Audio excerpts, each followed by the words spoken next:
Muy buenos días. Hoy vamos a empezar con la primera sesión de derechos laborales.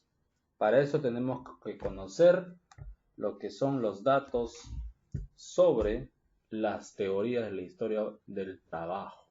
Vamos a ver lo que es el trabajo en el Perú, el derecho del trabajo como derecho humano, autonomía del derecho del trabajo, relación del derecho con otras ramas del derecho sindical. Bien, vamos a empezar con el trabajo del Perú. El trabajo propiamente dicho, entendido como el proceso entre la naturaleza y el hombre, es exclusivamente humano. El trabajo humano es la actividad humana entre las actividades de la que es capaz. Es una actividad física y mental que realiza el ser humano en forma consciente, libre y voluntaria, a través del cual produce bienes y servicios creando o transformando los bienes de la naturaleza, que le permite su realización personal y satisfacer sus necesidades y contribuir con el derecho de la civilización.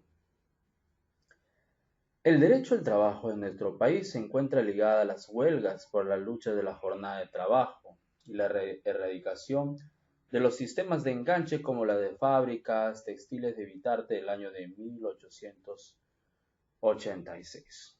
Las primeras normas jurídicas que se dieron fueron relativas al derecho de huelga y el reconocimiento de la jornada laboral de 8 horas de trabajo. Las normas jurídicas promulgadas hasta ese entonces no reconocían al trabajador derecho a la estabilidad laboral. Las relaciones de trabajo se regían en función a las reglas de oferta y demanda de trabajo. El derecho al trabajo como derecho humano. El derecho al trabajo es una aspiración social e individual del trabajador moralmente válida, dinámica, por alcanzar el nivel de vida adecuado para él y su familia, garantizado por el Estado con acciones de protección y promoción que permitan la dignidad del trabajador y su familia. A través de estas acciones, normativas y políticas económicas, sociales y culturales, ¿esos qué son? Son factores externos, análisis PESTE, que como mínimo aseguran el pleno empleo, la estabilidad laboral, el salario justo y condiciones adecuadas en el trabajo. La autonomía del derecho al trabajo está implicada su independencia jurídica y doctrinaria, sin dejar de integrarse con las otras ramas del derecho.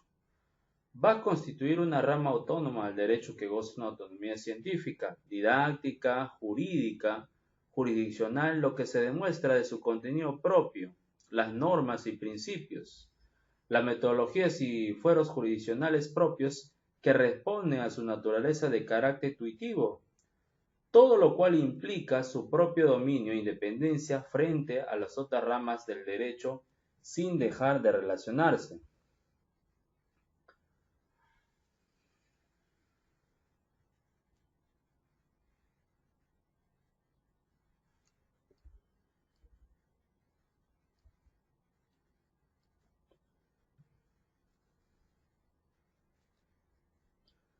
Bien, en la autonomía del derecho al trabajo está esta implicancia jurídica y doctrinaria sin dejar de integrarse a otras ramas del derecho.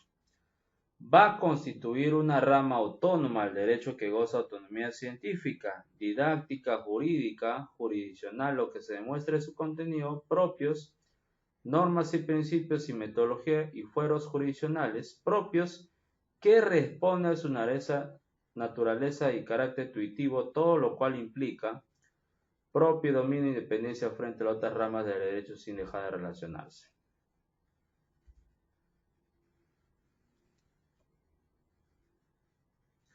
En la relación del derecho del trabajo con otras ramas del derecho, con el derecho constitucional. Los principios contenidos en la Constitución política constituyen la fuente y el parámetro de nuestra legislación laboral que garantiza los derechos de los trabajadores que se desprenden de la relación individual del trabajo. El artículo 2, inciso 2, a la igualdad ante la ley, el inciso 15, la libertad del trabajo, y artículo 22, el deber de trabajar y el derecho al trabajo. Y el artículo 23, la atención prioritaria del Estado del trabajo en sus diversas modalidades. En el artículo 24, el derecho del trabajador de una remuneración justa y suficiente. El artículo 25, la limitación de la jornada del trabajo al derecho al descanso remunerado. El artículo 26, principios laborales, y el artículo 27, protección contra el despido arbitrario. El artículo 29, derecho de las participaciones de utilidades. Los derechos laborales garantizados por la Constitución Política alcanzan la categoría de derechos humanos, libertades públicas. Con el derecho civil, hay una relación estrecha con el derecho laboral, no solo en cuanto a la capacidad de los sujetos que celebran el contrato de trabajo, sino también en los derechos y aspectos de la relación jurídica laboral, desde su nacimiento hasta la celebración del contrato, hasta la extinción misma.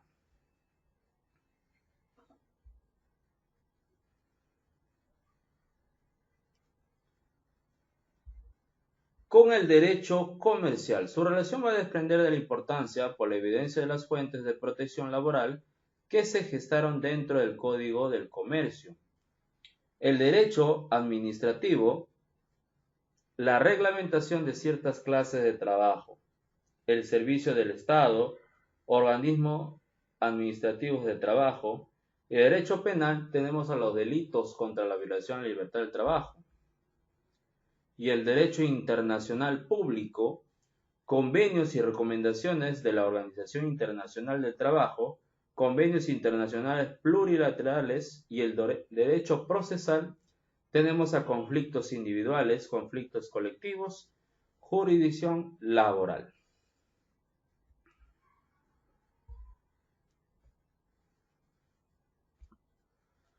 Bien, la libertad sindical es el derecho que tienen los trabajadores para poder sindicalizarse sin autorización previa, con el fin de promover, desarrollar, fomentar, proteger y defender sus derechos e intereses en busca del mejoramiento social, económico y moral de sus miembros. En las palabras de la Organización Internacional del Trabajo, ha dispuesto que los trabajadores y los empleadores, sin ninguna distinción y sin autorización, tienen el derecho de constituir las organizaciones que estimen convenientes, así como el de afiliarse a estas organizaciones con la sola condición de observar el estatus de estas. Para Ojeda Áviles, es el derecho fundamental de los derechos a organizarse colectivamente para la promoción y defensa de sus intereses comunes económicos y sociales. Palomeque López dice que los derechos de los trabajadores a fundar sindicatos y afiliarse a su elección, así como el derecho de los sindicatos al ejercicio libre de las funciones que son las atribuidas constitucionalmente para la defensa de los intereses de los trabajadores. En el marco legal, en el ámbito mundial. La Declaración Universal de los Derechos Humanos en 1948, ratificada mediante resolución legislativa 13282 en el 9 de diciembre de 1959. 2. Pacto Internacional de Derechos Civiles y Políticos en 1966, ratificado mediante el Decreto Ley 22128, el 28 de marzo de 1978, y la 16ª Disposición General de la Constitución de 1979. 3. Pacto Internacional de Derechos Económicos y Sociales y Culturales, en 1966, ratificado mediante el Decreto Ley 22129, el 28 de marzo de 1979.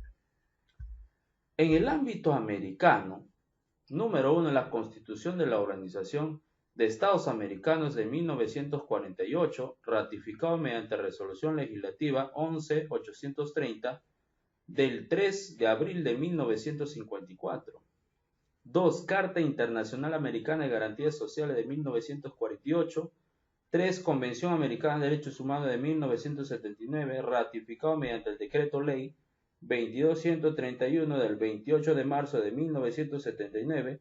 4. Protocolo adicional de la Convención Americana sobre Derechos Humanos en materia de derechos económicos, sociales y culturales de 1988, ratificado mediante la Resolución Legislativa 26448 del 14 de junio de 1995.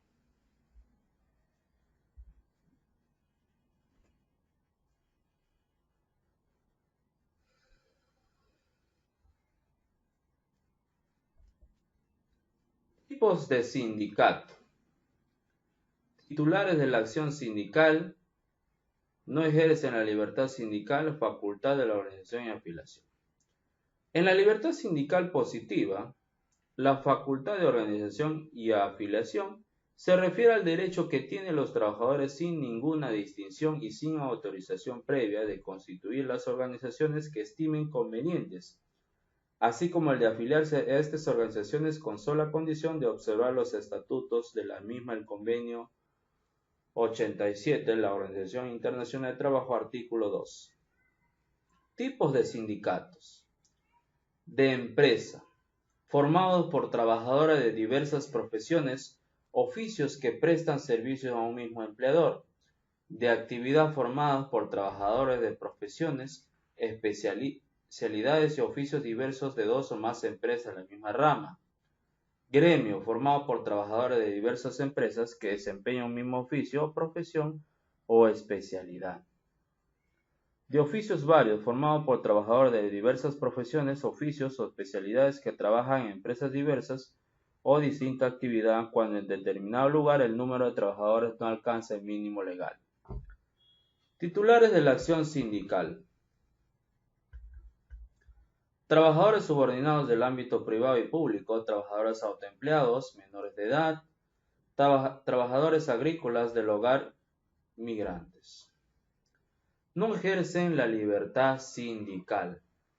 Fuerzas armadas y policiales, funcionarios públicos con poder de decisión o confianza, jueces y fiscales. Ellos no ejercen la libertad sindical. Recuerden, fuerzas armadas y policiales, funcionarios públicos con poder de decisión o confianza, jueces y fiscales.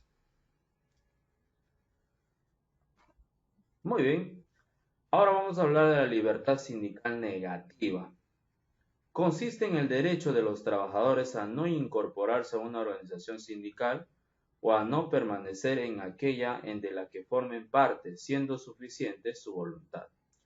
La afiliación es libre y voluntaria, no puede condicionarse el empleo de un trabajador a la afiliación, no afiliación o desafiliación, obligársele a formar parte de un sindicato, ni impedir solo hacerlo.